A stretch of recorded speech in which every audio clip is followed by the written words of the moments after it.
M360 में आपका स्वागत है। मैं गणेश यादव। जी हाँ, आज आपको एक ऐसा महिला से मिलाने ले जा रहे हैं जिसकी दास्तान आप सुन के हैरान हो जाएंगे। दोनों पैरों से विकलांग है, सरकारी नौकरी छोड़कर समाज सेवा में गरीब बच्चों को पढ़ा रही है। लोगों के ताने सुने पर हिम्मत नहीं आ रही। उसका कहना यही है कि अगर मैं उस टाइम समाज से डरती तो मैं आज ये मुकाम हासिल नहीं कर पाती। ऐसी ही महिला का एक जज्बा आपसे रूबरू कराते हैं। हम जानेंगे महिला से कि परिवार ने किस तरह सपोर्ट दिया, किस तरह से हिम्मत बांधी। दोनों पैरों से विकलांग है, बेसाइकिल के सारे चलना पड़ता है। कई बड़े पदाधिकारियों, लोगों से, पार्टी के नेताओं से भी गुजारिश कर रही है वो कि मुझे भी पार्टी के लिए मैंने 10 साल काम किया तो पार्टी मुझे कुछ इसका फल दे, कोई पद दे या कोई समाज बोर्ड में किसी में मुझे जगह दी जाए। वो पार्टी कार्यालय पे गुहार लगाने आई है। नाम बताइए पहले। मेरा नाम रैना भारद्वाज है। मैं वैसे होम टाउन मेरा भरतपुर है, लेकिन मैं रहती जयपुर ही हूँ। मेरा जो कर्म स्थल है वो जयपुर ही है, पर एजुकेशन भी मैंने जयपुर से ही की है। मैं 10 साल से पार्टी में हूँ और मैं सोशल वर्क भी करती हूँ, सामाजिक कार्य। मैं पहले जॉब थी मेरी, वो छोड़ दी क्योंकि मैं समर्पित भाव से पार्टी के लिए और समाज के लिए समय देना चाहती हूँ। नहीं तो आप टीचर होते हुए फिर पार्टी से क्या जुड़े, क्या कारण रहा, क्यों?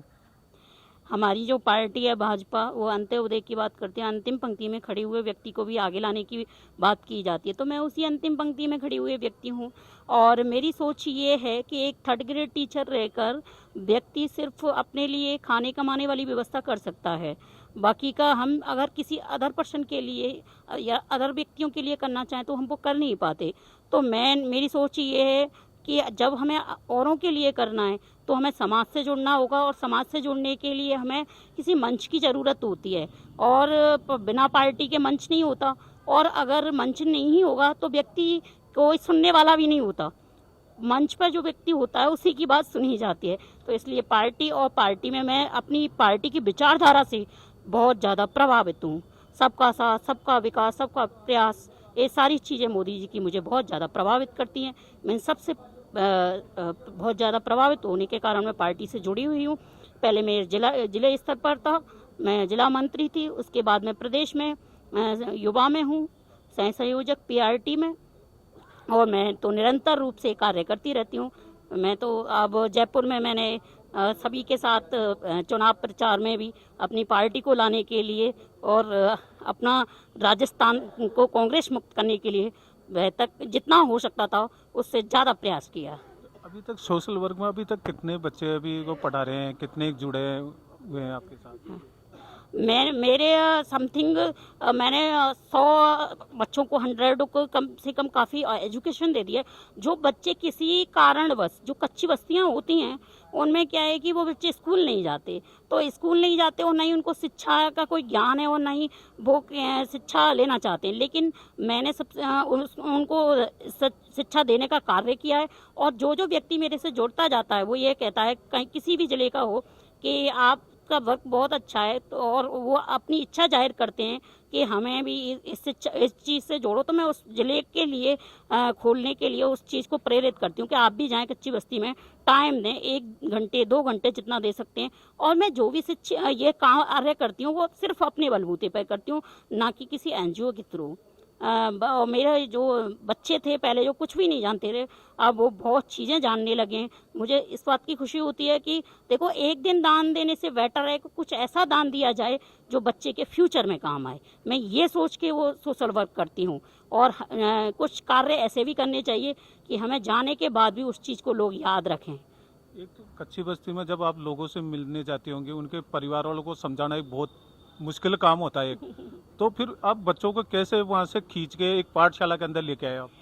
वो बहुत टफ कार्य था भैया, मैं आपको बता दूं, इतना ज़्यादा टफ कार्य था कि जब मैं फर्स्ट दिन मैंने ऐसे सोचा और मैं गई, तो वो क्या है कि बच्चे उस चीज़ को समझ ही नहीं पाते हैं कि पढ़ना क्या है और ये संस्कार क्या है। लेकिन है ना, जब मैंने धीरे धीरे उनको जाना स्टार्ट किया, उनको समझाना स्टार्ट किया, मैं वहाँ जाके बैठ जाती, फिर उनको बुलाती, फिर उनको कहते हैं ना मोटिवेशनल चीज़ें बताई कि पढ़ने से ये हो सकता है, पढ़ने से आप पुलिस वाले भी बन सकते हो, पढ़ने से आप डॉक्टर भी बन सकते हो।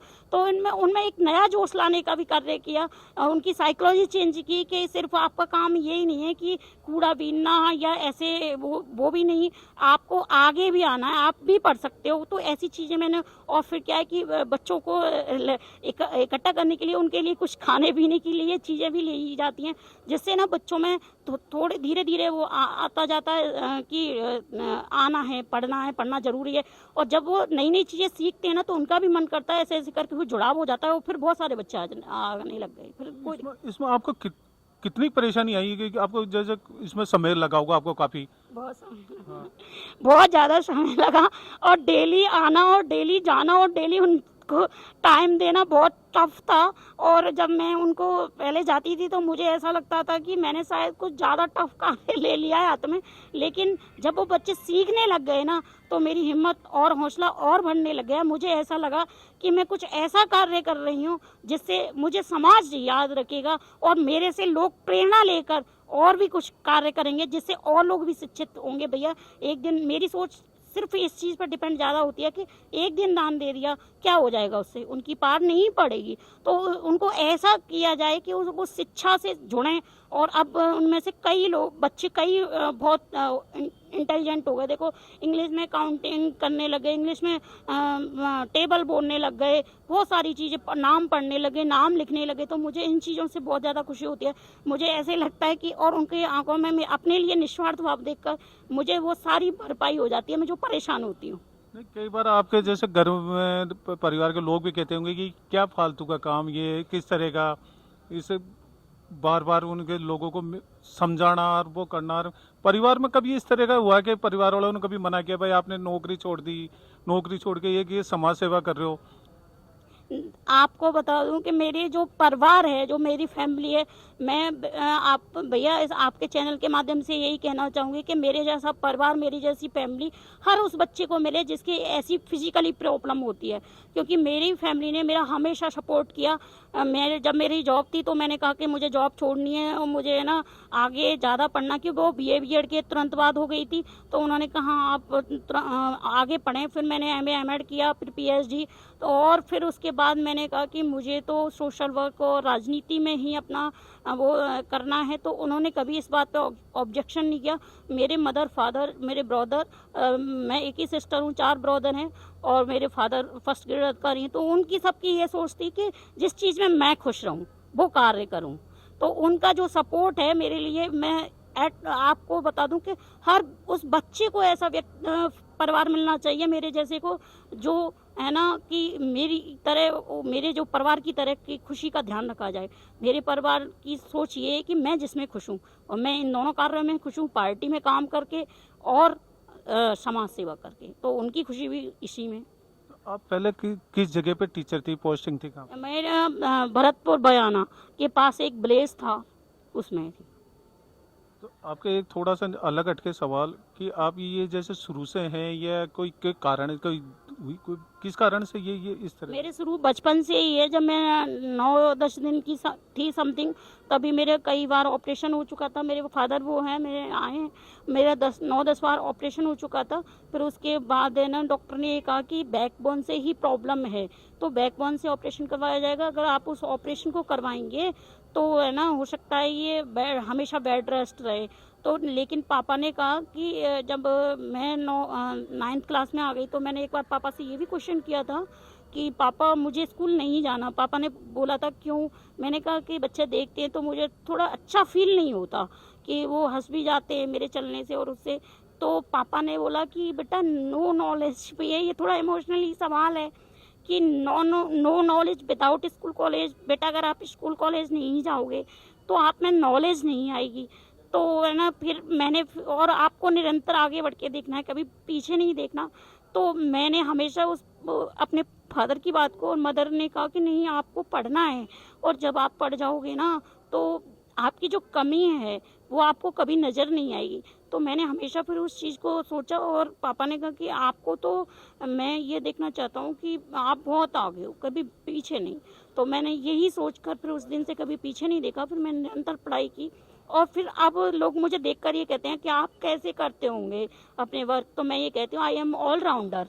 भैया मैं अपना आना जाना, जैसे हमारे पार्टी की तरफ से जितने भी आंदोलन हुए हैं, अब जितने भी कार्य होते हैं, जैसे चुनाव प्रचार वगैरह, तो मैं सबके चुनाव प्रचार में जाना आना, डेली 14-14 घंटे देना, और पूरे राजस्थान में सारे आंदोलनों में जाना, हर प्रोग्राम में आना, ये सब कुछ मैं खुद करती हूँ। और मैं अपने साथ ये लगाती हूँ कि आई एम ऑल राउंडर, मैं किसी से कम नहीं हूँ। क्योंकि देखो मैंने भी वही शिक्षा पाई है, मैं भी वही वर्क कर रही हूँ जो नॉर्मल इंसान कर लेता है।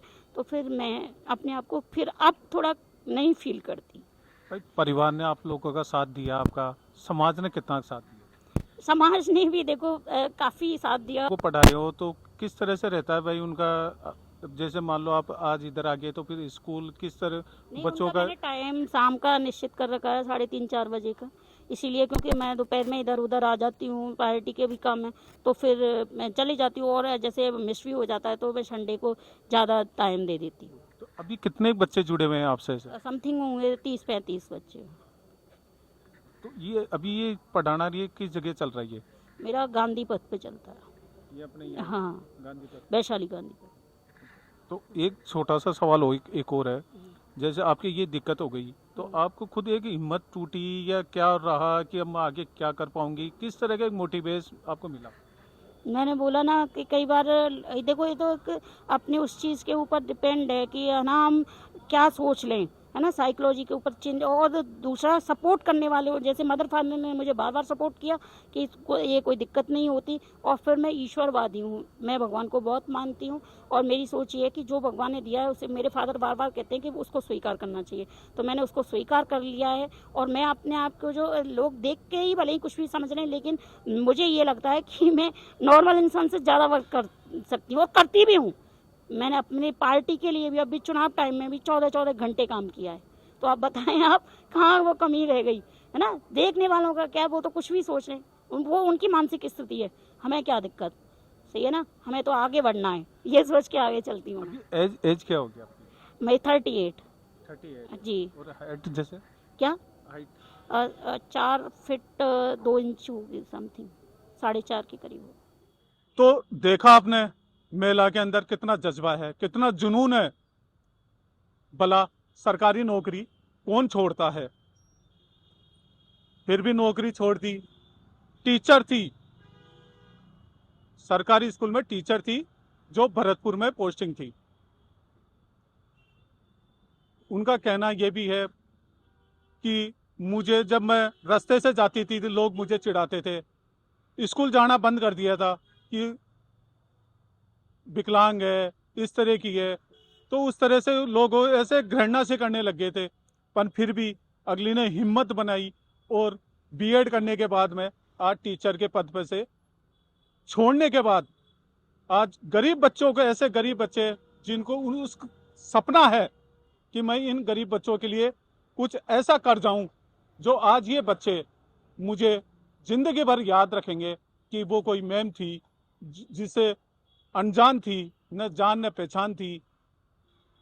घर वालों को समझाना एक बहुत टेढ़ी खीर होती है, फिर भी उसने हिम्मत नहीं हारी। मैम ने घर वालों को समझाया और आज कम से कम 100 बच्चों को लेके आज एजुकेशन दे रही है।